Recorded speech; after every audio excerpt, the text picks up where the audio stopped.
వందనాలు తెలియజేసుకుంటున్నాం. Praise lord. పరమగీతాలు 2వ అధ్యాయం 4వ వచనం చదవండి బిగ్గరగా.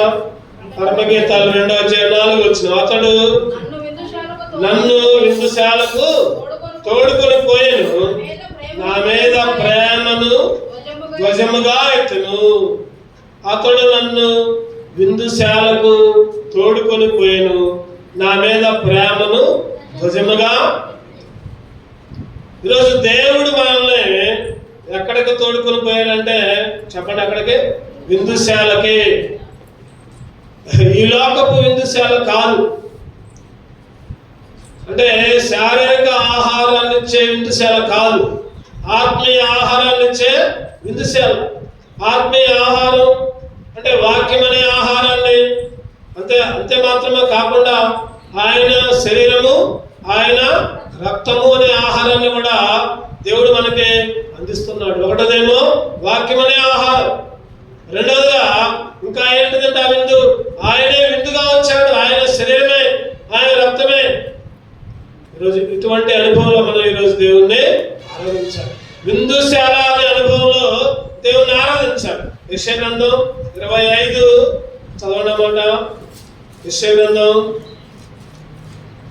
25వ అధ్యాయం 6వ వచనం చదవండి. 6 నుంచి 8 దాకా అందరూ కలిసి చదువుకుందాం. ఒకసారి చూడండి. ఆరాధన ఈ వచ్చిన భాగాల నుంచి మనం తీసుకుందాం. యెషయా గ్రంథం 25:6 నుంచి 8 దాకా అందరూ కలిసి చదువుకుందాం ఒకసారి. ఈ పర్వతం మీద సైన్యములకు అధిపతి యెహోవా సమస్త జనముల నిమిత్తము క్రొవ్విన వాటితో విందు చేయును, మడ్డి మీద ఉన్న ద్రాక్షరసముతో విందు చేయును, మూలుగు గల క్రొవ్విన వాటితో విందు చేయును, మడ్డి మీద నిర్మలమైన ద్రాక్షరసంతో విందు చేయును, సమస్త జనముల ముఖములను కప్పుచున్న ముసుకును, సమస్త జనముల మీద పరచబడిన తెరను ఈ పర్వతం మీద ఆయన తీసివేయును, మరెన్నడూ ఉండకుండా మరణమును ఆయన మృంగివేయును. ప్రభువైన యెహోవా ప్రతి వాని ముఖం మీద బాష్ప బిందువులను తుడిచివేయును, భూమి మీద నుండి తన జనులందరి నిందను తీసివేయును. ఎలాగూ జరుగునని యెహోవా సెలవిచ్చుచున్నాడు. ఎలాగున జరుగునని యెహోవా సెలవిచ్చుచున్నాడు. ఇక్కడ చూస్తే ఆయనంట పర్వతాల మీద సైన్యములకు అధిపతి యెహోవా సమస్త జనుల నిమిత్తము, పర్వతము మీద సైన్యములకు అధిపతి యెహోవా సమస్త జనముల నిమిత్తము క్రొవ్విన వాటితో విందు. ఆ పర్వతం మీద గొల్గోతా పర్వతం మీద యేసుక్రీస్తే ఒక విందుగా మారాడు, నీ కొరకు నా కొరకు. ఇక్కడ ఈ విందు అనే అనుభవంలో ఒక 5 శ్రేష్టమైన ఆశీర్వాదాలు ఉన్నాయి. ఒకప్పుడు లేవు అవి, ఇప్పుడు మాత్రం ఆ 5 శ్రేష్టమైన ఆశీర్వాదాలు దేవుడు మనకు అనుగ్రహించాడు. చూద్దాం వాడి గురించి చదువుకొని ఆ ప్రకారంగా ఈ 5 అంతుల ఆరాధన దేవుడు మనకి చేసినట్లు దేవుడి వాక్య భాగాన్ని మనకి విరిచి వడ్డించును గాక. చూద్దామండి. మొదటి అనుభవం ఏంటంటే యెషయా గ్రంథం 25 చూడండి. మనం చదువుకున్న భాగంలోనే 7వ వచనంలో ఒక మాట చదవండి. సమస్త జనముల ముఖములను కప్పుచున్న ముసుకును. చాలు.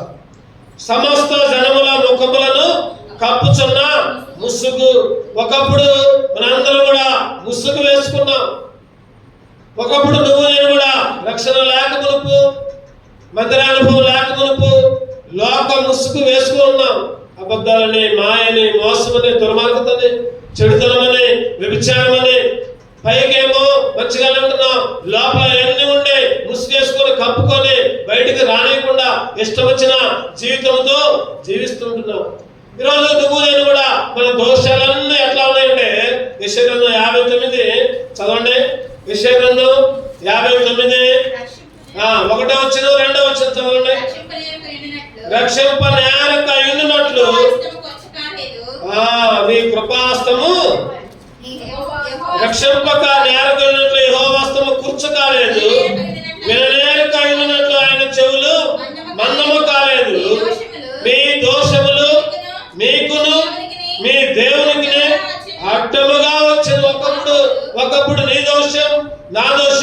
దేవుడి కంట చెప్పండి ఎట్లా ఉన్నాయండి? అవి విధంగా వచ్చాయి. అంటే ముసుగు వేసుకుని ఉన్నాం ఆ దోషాల చేత. 2వ వచనం కూడా చదవండి. మీ పాపములు ఆయన ముఖమును మీకు మరుగుపరిచిన, పాపాలన్నీ కూడా మరుగుపరిచాయి. ముసుగు వేసుకొని దోషాలు, పాపాలు అన్ని కూడా దేవునికి మనకి అడ్డగా ఉన్నాయి. కానీ ఇప్పుడు ఏం చేశాడంటే దేవుడు ఆ ముసుగునంతా కూడా తీసివేశాడు. ప్రభా ఒకప్పుడు పాపాలనే ముసుగు, ఒకప్పుడు దోషాలనే ముసుగు, ప్రభా అటువంటి స్థితిలో ఉన్న నన్ను ప్రభా ఈ ముసుగు తీసివేసి ప్రభా నిన్ను ఆరాధించే బిడ్డగా చేసుకున్నామని ఆరాధించాలి. 2 కొరింథీ 3వ అధ్యాయంలో చక్కటి మాట ఉంటుంది. 2 కొరింథీ 3వ అధ్యాయం 18వ వచనం చదవండి. మనమందరమును ముసుగు లేని ముఖముతో ప్రభు యొక్క మహిమను అర్థములే ప్రతిఫలింప చేయొచ్చు. మహిమ నుండి అధిక మహిమ. చెప్పండి ఎట్లా అంట? మహిమ నుండి అధిక మహిమ. ఒకప్పుడు మనందరం కూడా ముసుగేసుకున్న ముఖంతో ఉన్నాం. కానీ ఇప్పుడైతే మనందరం కూడా ముసుగు లేని ముఖముతో ప్రభు యొక్క మహిమను అర్థము వలె ప్రతిఫలింపజేయుచున్నాము. మహిమ నుండి అధిక మహిమ నుండి. ఈరోజు ఈ ముసుగు తీసివేయబడింది యేసుక్రీస్తు ద్వారా. ఈ ముసుగులో నుంచి బయటకు వచ్చాం. ఒకప్పుడైతే లోకమనే ముసుగు, పాపమనే ముసుగు, ఎన్నో ముసుగులు. అది నాకు మాత్రమే తెలుసు, నీకు మాత్రమే తెలుసు, పక్కన ఎవరికి కూడా తెలియదు. భార్య ముసుగు భర్తకు తెలియదు, భర్త ముసుగు భార్యకు తెలియదు, పిల్లల ముసుగులు తల్లిదండ్రులు తెలియదు, ఎవరికి తెలియదు. అటువంటి ముసుగు జీవితంలో ఉంటే యేసుక్రీస్తు ఏం చేశారంటే ఆ ముసుగును తొలగించారు. చదవండి. యెషయా 38:15 ఒక చక్కటి మాట రాయబడుతుంది. యెషయా 38:17 నిక్కడమైన ఆయాసము నాకు నెమ్మది కలుగుటకు కారణమైను. నీ ప్రేమ చేత నా ప్రాణమును నాశనమున గోతి నుండి విడిపించితివి. నీ వీపు వెనుక తట్టు నా పాపములని నీవు పారవేసితివి. నీ వీపు వెనుక తట్టు. మన పాపాలు గాని మన దోషాలు గాని ఎన్నోసార్లు నెమ్మది లేకుండా, ఎన్నోసార్లు సమాధానం లేకుండా, ఎన్నోసార్లు విడుదల లేకుండా ఇష్టం వచ్చిన జీవితాన్ని జీవిస్తూ ఉంటే ఆయన ప్రేమ చేత ఏం చేశారంట? ప్రాణాన్ని నాశనమనే పోతే అది చికటగల దొంగ ఊరి దాంట్లో ఇరుక్కుంటే పైకి రాలేదు. ఆ నాశనమనే గోతులోంచి దేవుడు నిన్ను పైకి లాగాడు. క్రీస్తునే బండ మీద స్థిరపరిచాడు. క్రీస్తునే బండ మీద నీ అడుగులు నా అడుగులు స్థిరపరిచాడు. మన పాపాలన్నీ కూడా ఏం చేశారంటే ఆయన వీపు వెనుక తట్టుకి ఈరోజు ఇక ముసుగు లేదు. ముసుగు లేని ముసుగులేని వారి ముఖములు ఎన్నడూ కూడా లజ్జింపక పోదు అని వాక్యం. కీర్తనలు 34 చోట ఎన్నో వచ్చిన అదే కీర్తనలు 34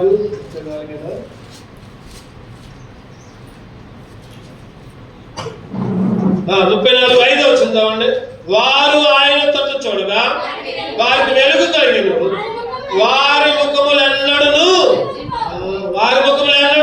లజ్జింపకపోవును. లజ్జ అంటే సిగ్గు. ఒకప్పుడు సిగ్గుపడ్డా మన పాపాలను బట్టి, ఒకప్పుడు మన దోషాలను బట్టి తలకాయ ఎత్తుకోలేని పరిస్థితులు. కానీ ఇప్పుడైతే దేవుడు మన ముఖాలకి ఏం తీసేసాడు చెప్పండి? సిగ్గు తీసేసాడు. వారి ముఖములు ఎన్నడూ లజ్జింపకపోవును. వారు ఆయన తట్టు చూడగా వారికి వెలుగు. ఒకప్పుడు చీకటి బ్రతుకు, పాప బ్రతుకు. అందుకనే యెషయా 25:7 ప్రకారం వారి ముసుగు చదవడం వల్ల ఒకసారి యెషయా 25:7 సమస్త జనముల ముఖములను కప్పుచున్న ముసుగును. రెండవదిగా చూద్దామంటే రెండవదిగా అదే వచ్చంలో సమస్త జనుల మీద పరచబడిన తెరను ఈ పర్వతం మీద ఆయన. రెండవదిగా ఒకటోది ఏంటంటే ముసుగు తీసేశాడు. రెండవదిగా ఏం తీశాడంటే తెర ఆయనకి మనకి అడ్డంగా ఉంది. ఆ తెర ఒకప్పుడు ఈ తెర దాటి లోపలికి వచ్చే పరిస్థితి లేదు. ప్రధాన యాజకుడు లోపలే రావాలి, ప్రధాన యాజకుడు ఒక్కడే రావాలి, ప్రధాన యాజకుడికి చెవుల్లో చెప్పాలి, ఇగో మేము ఫలానా పాపం చేసినాం, ఫలానా పాపం చేసినాం. ఆయన పోయి అయ్యా వీళ్ళందరూ ఆ పాపం చేశారంట క్షమించండి ఆయన అడగాలి. మనకు లేదు అర్హత, మనకు లేదు డైరెక్ట్ గా మొదలుపెట్టుకోవడం ఒకప్పుడు సంగతి. కానీ ఇప్పుడైతే ఆయన తెర కూడా ఏముంది అక్కడ, సమస్త జనుల మీద పరచబడిన తెరను ఈ పర్వతం మీద నుండి ఆయన ఈరోజు ఆ తెర చిరిగిపోయింది. యేసుక్రీస్తు సిలువ వేయబడినప్పుడు లోకస్వార్థ సోదరుల మాట 23 లోకస్వార్థ ఆ తెర అంట మధ్యకి చిరిగిపోయిందంట. లోకస్వార్థ 23:45 సూర్యుడు అదృశ్యుడాయను, గర్భాలయపు తెర నడిమికి, గర్భాలయపు తెర నడిమికి. ఇక తెర అడ్డం లేదు. అంతకుముందు తెర ఉండేది అడ్డం, ఇప్పుడేమో తెర అడ్డం లేదు, నడిమికి చిరిగింది. ఎవరైనా సరే ఆ తెర దగ్గరకు పోయి లోపలికి పోయి క్షమాపణ అడగొచ్చు. ఇప్పుడైతే తెర అడ్డంగా ఒక నిరీక్షణ దేవుడు మనకిచ్చాడు. అయ్యా డైరెక్ట్ గా నీ దగ్గరకు చెప్పుకునే భాగ్యం. ఒకప్పుడైతే తెర అడ్డం ఉందయ్యా, ఒకప్పుడైతే మనుషులు అడ్డంగా ఉన్నారు, ఒకప్పుడు రానిచ్చే వాళ్ళు కూడా కాదు. ఇప్పటికీ కొన్ని చెప్పకూడదు కానీ కొన్ని మందిరాల్లో కొంతమంది అయ్యగారులు లేకపోతే ఇంకెవరో పిలవబడే వాళ్ళు వాళ్ళ దగ్గర పోయి పాపాలు చెప్పుకోవాలి. దేవుడి దగ్గర మనం ఒప్పుకోకూడదంట. దేవుడి దగ్గర పోయి ప్రార్థన చేసి అయ్యా పలానా పాపం చేసా నన్ను క్షమించు అని అనకూడదంట. వాళ్ళు ఏమంటారంటే మీరు మాకు చెవుల్లో చెప్పండి, మేము దేవుడికి చెబుతాం పోయి. ఇప్పటికీ కొన్ని ప్రదేశాల్లో ఉన్నదంట అట్లా. వాళ్ళ దగ్గర చెవుల్లో చెబితే వాళ్ళేమో దేవుడికి చెబుతారు. ఒకప్పుడు అది కానీ ఇప్పుడైతే ఆ తెర ఏంటంటే నరుడికి దేవుడికి మధ్యవర్తి ఎవరు ఇప్పుడు? ఒక్కడే, ఆయనే యేసుక్రీస్తును నరుడు లేకపోతే దేవుడు, రెండు లక్షణాలు కలిగి ఉన్నాయి. ఆ మధ్యవర్తే, ఇంకా ఎవరు మధ్యలో ఎవరు లేదు, మధ్యలో అయ్యగారులు లేరు, మధ్యలో తండ్రులు లేరు, మధ్యలో లేకపోతే ఇంకా సాములు లేరు, లేకపోతే మధ్యలో పాస్టర్లు లేరు, మధ్యలో సేవకులు లేరు, ఎవరు లేరు. డైరెక్ట్ గా కొంతమంది నానాన్ని పిలుచుకుంటారు, కొంతమంది అయ్యగారులను పిలిపించుకుంటారు, కొంతమంది పాస్టర్ గారులను పిలిపించుకుంటారు, కొంతమంది సాములను పిలిపించుకుంటా ఉంటారు రకరకాలుగా. అని దేవుడు అంటున్నాడు ఎవరో మీకు తండ్రి లేడు, ఎక్కడ ఎవరో సేవకులు లేరు, లేదా ఎవరో అయ్యగారులు లేరు, లేదా ఎవరో గొప్పలు లేరు. ఒకరికొకళ్ళు సహోదరుడు అని పిలిపించుకో. ఈరోజు నీకు నాకు చూసుకుని డైరెక్ట్ గా తీసివేయబడింది, తెర తీసివేయబడింది. అందుకనే తీతుకు రాసిన పత్రిక ఒక నిరీక్షణతో ముందుకు సాగుతున్నాం మనం. తీతుకు రాసిన పత్రిక 2వ అధ్యాయం, తీతుకు రాసిన పత్రిక 2వ అధ్యాయం 12వ చదవండి. 12వ మనము భక్తి ఇహలోక సంబంధమైన దురాశలను విసర్జించి శుభప్రదమైన నిరీక్షణ నిమిత్తము అనగా మహాదేవుడును మన రక్షకుడులైన యేసుక్రీస్తు యొక్క మహిమ యొక్క ప్రత్యక్షత కొరకు ఎదురు చూచుచు. ఎవరి ప్రత్యక్షత? యేసుక్రీస్తు యొక్క. మహాదేవుడు మన రక్షకుడులైన యేసుక్రీస్తు మహిమ యొక్క ప్రత్యక్షతలోకి నిన్ను నడిపించాడు దేవుడు. రోజు నువ్వు నేను ఆరాధించాడు. ముసుగే కాదు నాయన, తెర కూడా. ఒకప్పుడు ముసుకాట ఉండేది, ఒకప్పుడు తెరాట ఉండేది. ఈ పర్వతం మీద, గొల్గోతా పర్వతం మీద నీకు నువ్వే బలి అయి శిలువలో ప్రభావం నువ్వే అర్పించుకొని మా ముసుగు తీసివేశావు, మా తెర తీసివేశావు. 3వ వచనం యెషయా గ్రంథం 25 అన్ని ఆ అధ్యాయంలోనే ఆ వచనాల గురించి మనం చూసుకుందాం. యెషయా గ్రంథం 25 8వ వచనం మరెన్నడూ ఉండకుండా మరణమును ఆయన మృంగివేయు. మరెన్నడూ ఉండకుండా మరణాన్ని ఆయన మింగివేశాడు. మరణాన్ని మింగివేశాడు. ఈ లోకంలో ఎవరు కూడా మరణాన్ని మింగివేయాల, మరణమే వారిని మింగివేసింది. ఈ లోకంలో ఎంతో మంది పుణ్యాత్ములు వచ్చారు, పుణ్య పురుషులు, రకరకాలుగా కొలబడ్డ వాళ్ళు, గొప్ప వాళ్ళు, అధికులు, సామంతులు, గొప్ప దేశాలను జయించిన వాళ్ళు ఎంతో మంది దేవతలుగా కొలబడే ప్రతి ఒక్కరు కూడా మరణం నోట్లో పడ్డారు. మరణం వాళ్ళందరినీ మింగివేసింది. సమాధి నుంచి గెలవలేకపోయారు. కానీ ఈయన ఈ విందుశాల అనుభవంలో మరెన్నడూ కూడా మరెన్నడూ ఉండకుండా మరణమును ఆయన మింగివేయును. యెషయా గ్రంథం ప్రవక్త గారు ముందే చెప్పారండి. ముందే యెషయా గ్రంథంలో ఎన్ని అధ్యాయాలు ఉంటాయి చెప్పండి? 60. బైబిల్లో ఎన్ని పుస్తకాలు ఉన్నాయి? 60. అంటే యెషయా గ్రంథాన్ని మినీ బైబిల్ అంటారు. ఈ 66 గ్రంథాలు, పాత నిబంధన కొత్త నిబంధన కలిసి ఏ విధంగా ఉన్నాయో ఈ యెషయా గ్రంథంలో కూడా 66 అధ్యాయాలు, 39+27 అన్ని ప్రవచనాలే. మరెన్నడూ ఉండకుండా మరణాన్ని ఆయన మింగివేశాడు. ఈరోజు నువ్వు నేను కూడా ప్రపంచంలో ప్రతి ఒక్కరు కూడా జీవిత కాలం అంతా మరణ భయం చేత దాసులవుతున్నారు, భయపడుతున్నారు, వణుకుతున్నారు. ఏ రోజు ఏమి జరిగిందో కూడా తెలియని పరిస్థితి. నిన్న గ్రూప్ లో పెట్టాను నేను ఉదయం. నిన్ననే కేసరా టోల్గేట్ దగ్గర ఒక కారులో ఒక లాయర్ గారు, హైకోర్టు లాయర్, మామూలు లాయర్ కాదు ఆయన, హైకోర్టులో లాయర్, ఎన్ని కేసులు, గొప్ప కేసులు వాదించే ఆయన.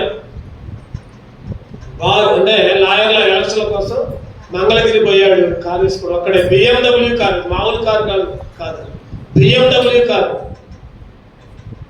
దగ్గర 50 లక్షల పైన ఉండదు ఆ కారు.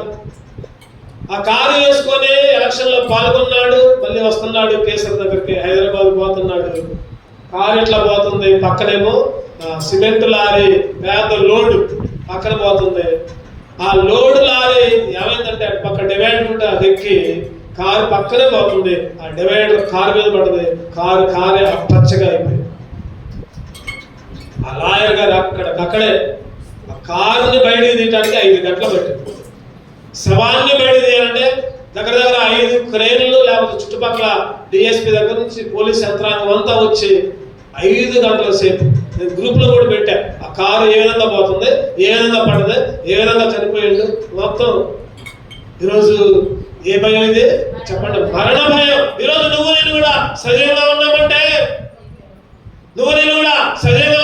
కేవలము దేవుని కృపే.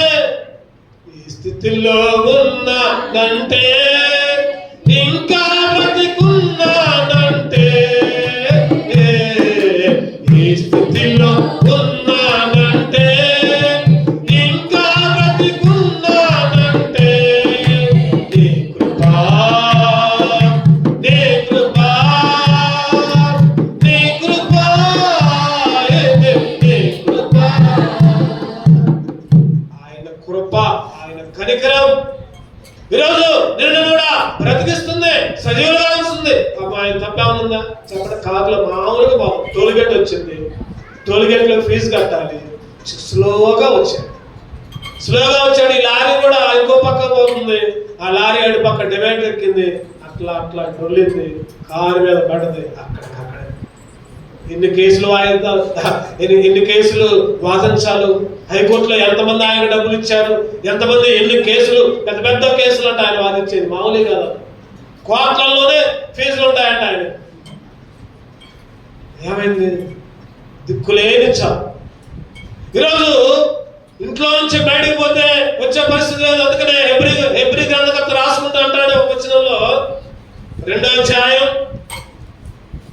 హెబ్రీయులకు రాసిన పత్రిక 2వ అధ్యాయం 15వ వచనం చదవండి.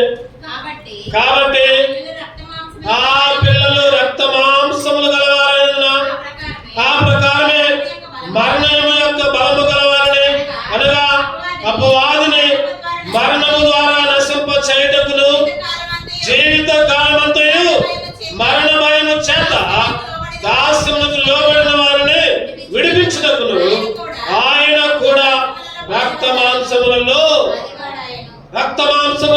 పాలువాడాయను. ఆయన కూడా జీవిత కాలం అంతా మరణ భయం. ఎప్పుడైతే యేసుక్రీస్తుని అంగీకరించామో చెప్పండి, ఉందా భయం? ఉందా? మరణ భయం అసలు లేదు. ఏ మాత్రం కూడా మరణ భయం లేదు. జీవితకాలం అంతా మరణ భయము చేత దాస్యములకు లోబడిన వారిని విడిపించుటకు ఆయన కూడా రక్త మాంసములు పాలువాడాయి. ఈరోజు మరణాన్ని మింగివేశారు.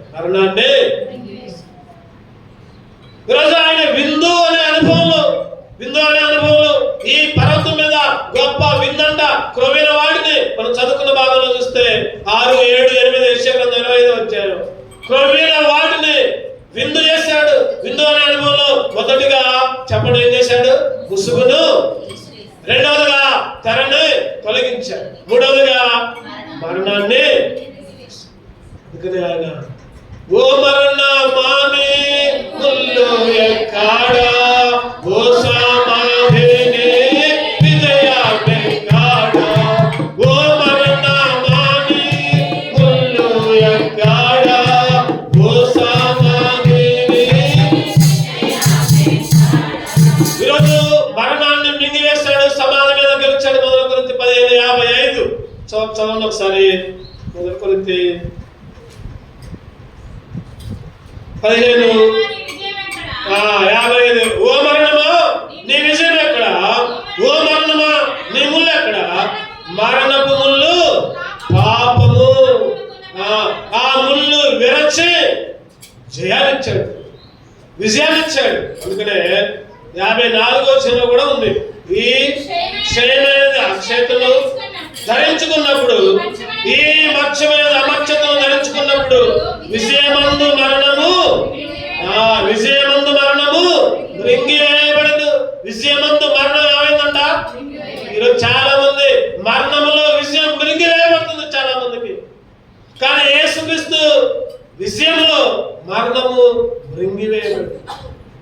ఇటువంటి అనుభవంలో దేవుణ్ణి ఆరాధించారు. ప్రభా, మరణాన్ని మింగివేశావు, నా ముసుగును తీసివేశావు, నా తెర తీసివేశావు. ప్రభా, మరణ పక్షుల్లో అపరాధాల చేతను పాపముల చేతను చచ్చిన వాళ్ళగా క్రీస్తు యేసులో నన్ను బ్రతికించావు.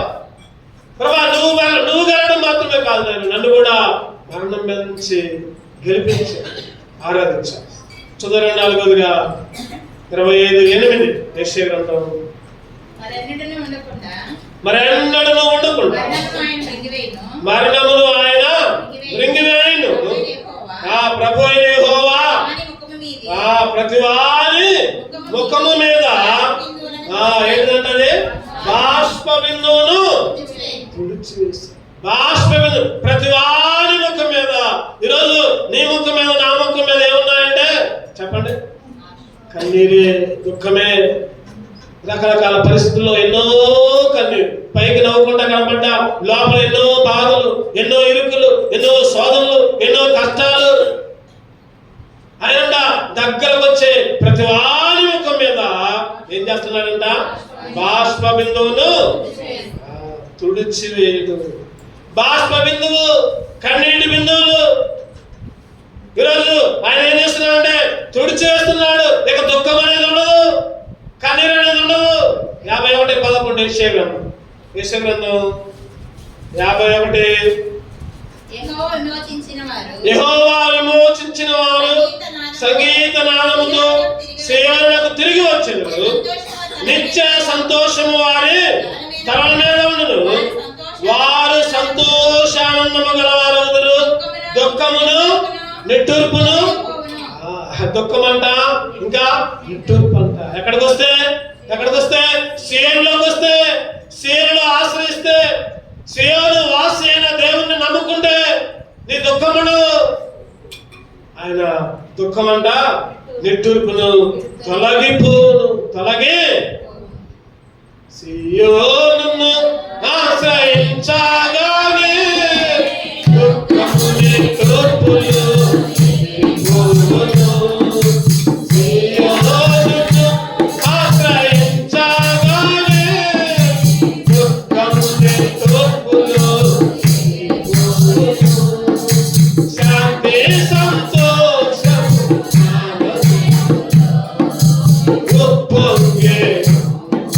శాంతి సంతోషము నామమున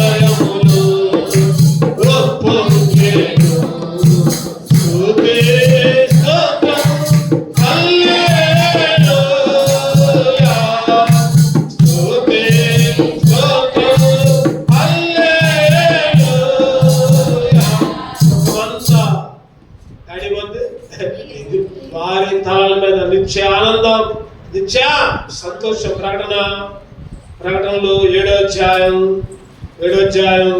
17వ చదవండి.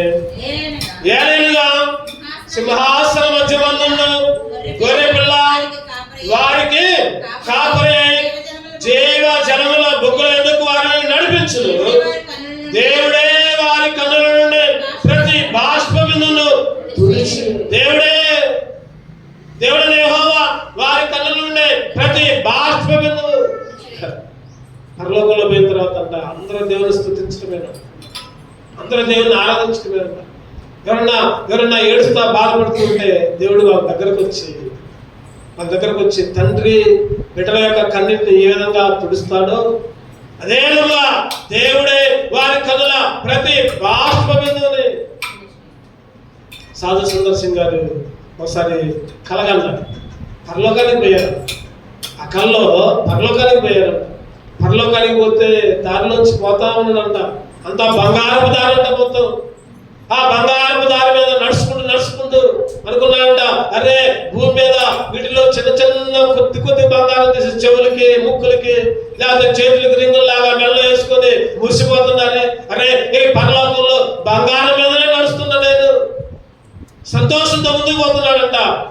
ఆ అడిపక్క ఇళ్ళున్నాయి, ఇటుపక్క ఇళ్ళున్నాయి, పెద్ద ఇళ్ళు, పెద్ద నివాసాలు. అందరూ లోపల దేవుణ్ణి స్తుతిస్తూ ఉంటున్నారంట, దేవుణ్ణి గణపరుస్తుంటున్నారంట. పోతున్నాడంట ఒక దగ్గర ఒక ఆయన ఏడుస్తూ ఉన్నాడంట, ఏడుస్తూ కూర్చున్నాడంట. అటువంటి పరిస్థితిలో సాధు సుందర్ సింగ్ గారు అంటే పరలోకంలో కూడా ఏడుస్తున్నాడేంటి అని పోయి కొద్దిగా దగ్గర పోగానే దేవుడు ఆ వ్యక్తి దగ్గర కూర్చొని భుజం మీద చేసి, ఒక చేతనే భుజం మీద చేసి ఇంకో చేతనే కన్నీళ్ళు తుడుస్తారు. ఆశ్చర్యం అనిపించింది. అంటే దేవుడు వారి ప్రతి బాష్ప బిందువును తుడిచివేయను. ఈరోజు నీ కన్నీరు నా కన్నీరు పరలోకంలోనే కాదు, భూమి మీద కూడా ఎటువంటి సమస్య ఉన్నా, ఎటువంటి బాధ ఉన్నా, ఎటువంటి కన్నీరైనా ఆయన తుడిచే దేవుడు, ఆయన విమోచించే దేవుడు, సంతోషాన్ని ఇచ్చే దేవుడు, నిత్యదేవుడు. అందుకనే ప్రకటన 21లో కూడా ఒక చక్కటి మాట ఉంటుంది. ప్రకటన గ్రంథం చదవండి ఆ మాట, 21:4 ప్రకటన.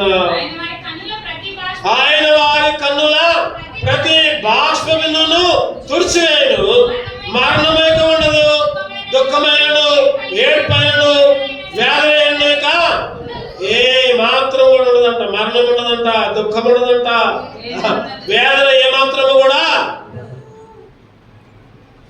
ఆకలి దాహము ఉండవు, చీకటి రోగము ఉండవు. ఆకలి దాహము ఉండవు, చీకటి రోగము ఉండవు. ప్రభువైన దేవుడే వారితో నివసించును, ప్రభువైన దేవుడే వారితో నివసించును. కన్నీటి బిందువులను తాను తుడిచివేయును, కన్నీటి బిందువులను తాను తుడిచివేయును.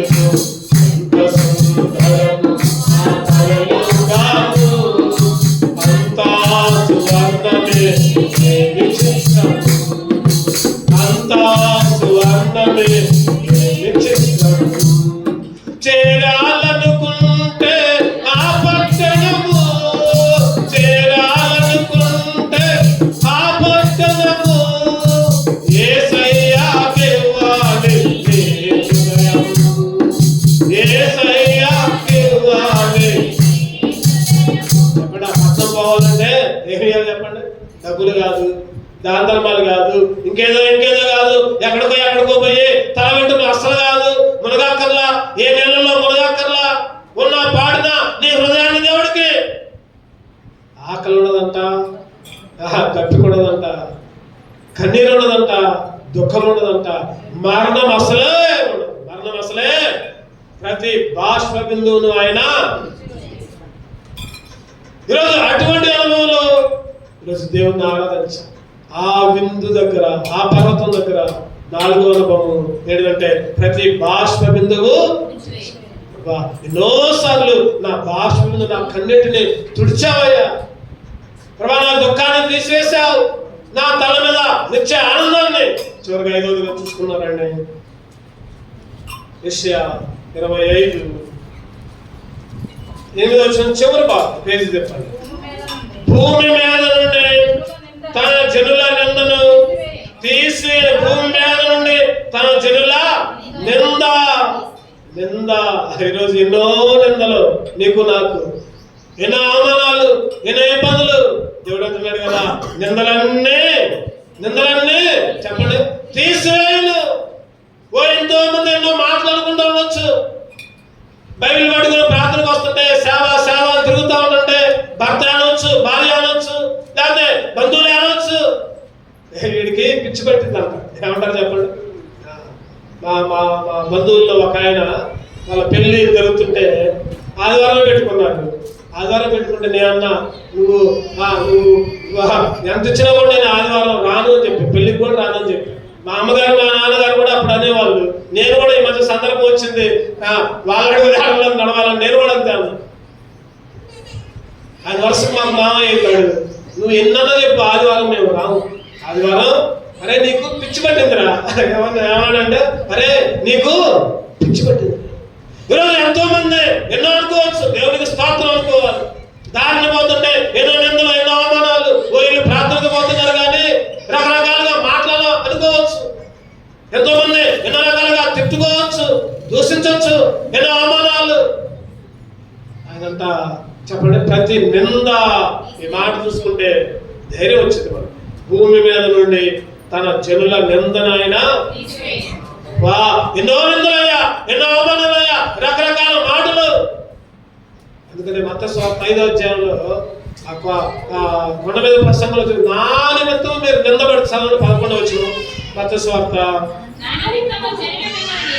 నా నిమిత్తము జనులు మిమ్మల్ని నిందించి హింసించి మీ మీద అబద్ధ సాక్ష్యము, అబద్ధ మాటలు, చెడ్డ మాటలలో పలుకున్నప్పుడు మీరు ఎవరంట? ధన్యులు. నా నిమిత్తము జనులు మిమ్మల్ని నిందించి హింసించి మీ మీద అబద్ధముగా చెడ్డ మాటలలో పలుకున్నప్పుడు మీరు ధన్యులు. ఈరోజు రకరకాలుగా ఎంతమంది వాళ్ళ మాట్లాడుతున్నారు, నేను తక్కువ, నేను కూడా ఒక 4-5 మాట్లాడతా. వద్దు, అటువంటిది వద్దు అనుకొని, దేవా స్తోత్రమయ్యా, వాళ్ళు ఆ మాట్లాడేటప్పుడు నువ్వు దేవుని స్తుతించు. దేవా స్తోత్రం, వారి మీదకి ఆ శాపాన్ని తీసుకుంటా, వాళ్ళని క్షమించయ్యా. ఎప్పుడైతే ఈ అనుభవంలో వస్తావు, దేవుడు నిండారుగా పరలోకపు ఆశీర్వాదాలు, ఆత్మీయ ఆశీర్వాదాలు ఖచ్చితంగా పొందరిస్తాడు. జనులు నా నిమిత్తము, దేవుని పని నిమిత్తము, దేవుని పని మందిరం నిమిత్తము. ఈరోజు మందిరానికి వచ్చినప్పుడు ఎవరైనా ఫోన్ చేసి అమ్మ రామ్మ అడగబోతున్నామంటే నేను రాను, మందిరానికి పోవాలి అన్నప్పుడు వాళ్ళు ఒకటిగా 10 మాట్లాడతారు ఖచ్చితంగా. మేమందరం పోతుంటే నువ్వు ఎందుకు రావు? రాను మాతో పాటు. ఇగో పలానా దగ్గర ఇగో పలానా పనికిరా. వాళ్ళు ఏమంటారంటే తిడతారు. ఒక్కరోజు పోతే ఈ ఒక్కరోజు మందిరం ఎగ్గొడితే వాళ్ళు ఎన్నో. అటువంటి అప్పుడు అంట మనం ఎవరైనా చెప్పండి, ధన్యులము అని బైబిల్. అట్లా అనుకున్నప్పుడు ధనులు, ఒకవేళ అట్లా అనుకోకుండా అబ్బాయి మేము బెరవలో అవుతున్నారు అనుకుంటే అప్పుడు దరిద్రులు అవుతాం, ఖచ్చితంగా దరిద్రులు అవుతాం. నా నిమిత్తము జనులు మిమ్మల్ని నిందించి హింసించి మీ మీద అబద్ధముగా చెడ్డ మాటలు పలికినప్పుడు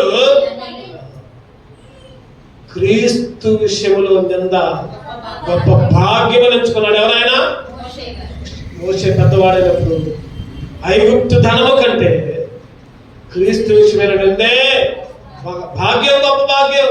ఈరోజు మనం ఏం చేస్తున్నాం? ఐగుప్తు లోకంలో ఉంటున్నాం. లోకములో వాళ్ళ ఇష్ట ప్రకారం మనం చేస్తున్నాం. క్రీస్తు విషయంలో దూరంగా ఉంటున్నాం. లోక విషయంలో ముందుకు పోతున్నాం. అందుకని 1 పేతురు 4:14 వచ్చింది. 1 పేతురు 4:14 క్రీస్తు నామము నిమిత్తము మీరు నిందల పాలైన మహిమా స్వరూపి ఆత్మ అనగా దేవుని ఆత్మ మీ మీద నిలుచున్నాడు కనుక. మళ్ళీ వచ్చింది ఇక్కడ ధన్యత. క్రీస్తు నామం నిమిత్తము మీరు నింద పాలైన వేళ ఒక్కోసారి భర్త అనొచ్చు, భార్య అనొచ్చు, పక్కముడు అనొచ్చు, నాన్న అనుకున్న వాళ్ళు అనొచ్చు. ఎన్నో అవమానాలు ఎన్నో ఎన్నో ఎన్నో రావచ్చు. ఇవన్నీ కూడా మన ధన్యులు అనే అనుభవంలోకి నడిపిస్తుంది. ధన్యులు అనే అనుభవం కావాలా చెప్పండి? దరిద్రత అనే అనుభవం కావాలి. ఒకప్పుడు ప్రభా దరిద్రత అనే అనుభవంలో ఉన్నాను ఆయన, కానీ క్రీస్తు విషయమైన నిందలో ప్రభు నన్ను ధన్యుడిగా చేశావు, నా నిందలన్నీ తీసివేశావు, నా అవమానాన్ని కొట్టివేశావు. దేవుణ్ణి ఆరాధించే వాళ్ళగా నువ్వు నేను దేవుణ్ణి ఆరాధించే వాళ్ళ క్రీస్తు విషయమైన పరమగీతాలు చదువుకున్నారండి. మొదలుగా చదువుకున్న భాగం పరమగీతం 2వ అధ్యాయం 14 వచ్చి మూలవాక్యం 2:4. పరమగీతం 2:4 అందరం కలిసి ఒకసారి చదువుకున్నాం. అతడు నన్ను విందుశాలకు తోడుకొని పోయాను, నా మీద ప్రేమను ధ్వజముగా యెషయా గ్రంథం 25 యెషయా గ్రంథం చెప్పండి ఒకటిగా అవసరాలు చెప్పండి. యెషయా గ్రంథం 25 ఆలోచన చదువుకున్నాం మనం. క్రొవ్విన వాటితో విందు అనే అనుభవంలో ఏమేమి తీసేశాడంటే ముసుగును తీసివేశాడు, ధనం తీసివేశాడు, మరణాన్ని మింగివేశాడు, బాష్ప బిందువుల్ని తుడిచివేశాడు. నిందనే 5 అంతల అనుభవాలతో, 5 అంతల విందుశాల అనుభవాలతో దేవుడు నీ నోటి నుండి నా నోటి నుండి స్తుతి ఆరాధన అనుగ్రహించును గాక. దేవుడి మాటలు దీవించు. రండి మనందరం నిలబడి పాట పాడుకుందాం దేవుణ్ణి